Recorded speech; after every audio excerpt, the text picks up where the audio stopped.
Vətən sağ olsun deyib döyüş meydanında ölümün üzünə dik baxan, torpaq uğrunda canından keçən komandirdən danışacaq, İqbal Bayramovdan.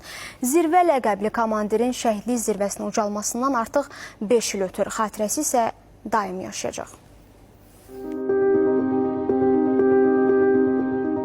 Tabor komandirimiz olan Bayramov İqbal sıranın qarşısına çıxdı. Biraz döyüş haqqında bizə məlumatlar verdi. Yəni, necə olmalıdır, kim necə hərəkət eləməlidir, hamısını bizə izah elədi qısa fraqmentdə. Və orada bir sözlə bizə çatdırdı ki, nə olursa olsun, mən heç zaman icazə verməyəcəm ki, mənim hər hansı bir əsgərim məndən tez şəhid olsun. Mən buna heç vaxt icazə vermərəm. Şəhid olacamsa, ilk öncə mən şəhid olacam. İqbal Bayramov hərbi xidmətdən tərxis olunmasına baxmayaraq, müharibənin ilk günlərindən cəbhədə idi. Zirvə ləqəbi ilə tanınan komandir əskərlərinə dediyi kimi də edərək taborun önündə vuruşub və şəhid olub.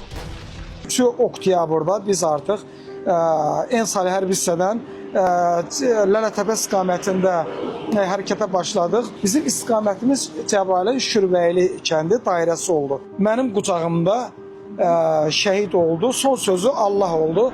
7 metr tək onu sürüdüm, 6 metr sığınacağa və ondan sonra təxliyə etmək komandası yerdim.